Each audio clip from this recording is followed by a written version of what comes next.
Mr. Madhavan Menon. He's the Chairman Managing Director joining us exclusively on ET Now. Thank you so much, Mr. Menon, for taking time out and joining in. To begin with, let's talk about that buyback because the stock has certainly been a buzz ahead of it. Just divulge all of the details in terms of the overall pricing and fill us in.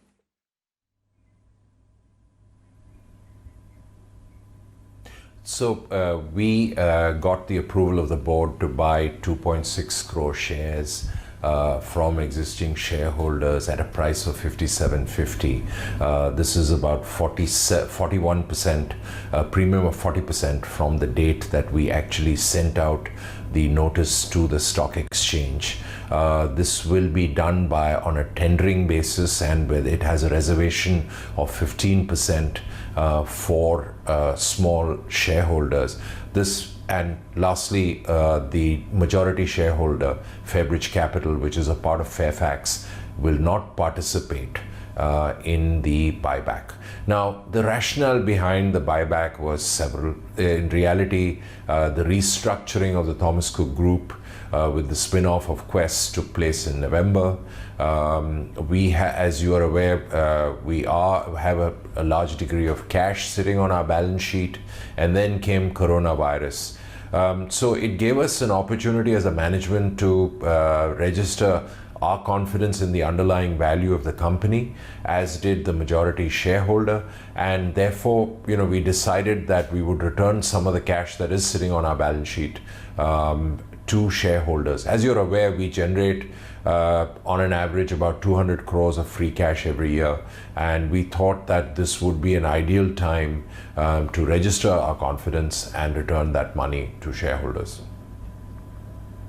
The spread of the coronavirus outbreak across several countries other than China, how much of a dip have you seen in bookings in the last few months?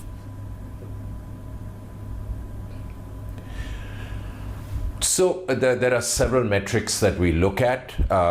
So far, if we look at the domestic, it has actually grown over last year. If you look at the short-haul outbound into Southeast Asia, we have seen a dip. We've seen some growth in terms of other short-haul locations like the Middle East, that is Dubai, Abu Dhabi, as well as Mauritius. It's very early to actually define what the impact of the coronavirus is going to be. Now, the advisory yesterday into Italy is something that has suddenly come out of the blue. We'll have to wait and watch.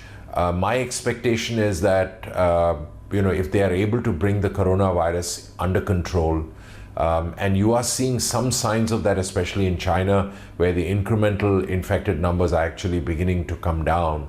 My expectation is that sooner or later the world will, as they did with SARS, sort of put this behind them and move forward.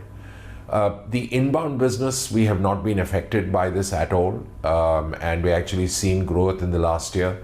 Right now it's the end of the season, and forward bookings as it stands is higher than the previous year, but that comes only in October. My expectation is that we will see the overhang of the virus on earnings for at least 2 quarters, the fourth quarter financial 19-20 and the first quarter 2021, and then we'll have to sort of take it from there. Are you sort of seeing a trend of people actually cancelling or scaling back on their travel plans, particularly even now with it having spread to Italy, so for Europe? And how will this in turn impact your revenues from the travel and related services? So we have seen cancellations into Southeast Asia. Without a doubt, we have seen cancellations, and that trend continues even today, purely because of the advisories and all the news that's coming out of Southeast Asia, especially out of Thailand and Singapore. As far as the impact, right now, if I take my forward bookings, they are down by about 20% on the previous year. My expectation is that the westbound travel right now, it's early days. We don't know how it's going to pan out in terms of the coronavirus. But, my expectation is that If this continues, yes, we'll see a further impact. If things are controlled at where they are currently, with summer approaching, my expectation is that there will be some improvement in this situation. Okay, and given the fact that you have also acknowledged that we could see some sort of a slowdown in your business owing to coronavirus and some of the other factors, we've had previously geopolitical tensions, etc. What exactly is the strategy for Thomas Cook, and what can we anticipate by way of your overall revenues? How much of a slowdown will we see?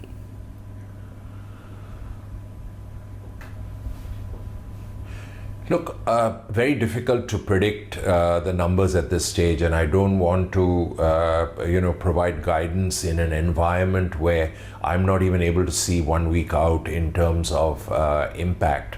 But I can tell you one thing, that some of our other businesses like foreign exchange, as well as corporate travel and the incentive business continue to fire.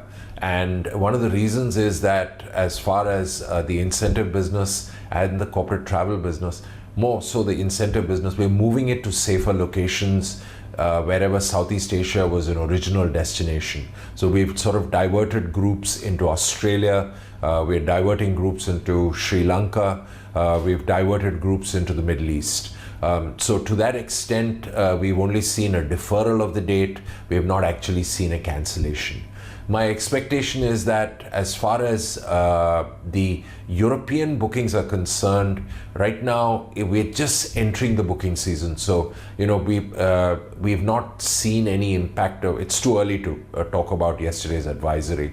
People will wait and watch. My expectation is that there will be some deferral of travel, but I think right now the impact is limited, and it's very difficult to predict what our revenues and our profits will look like come first quarter of 2021.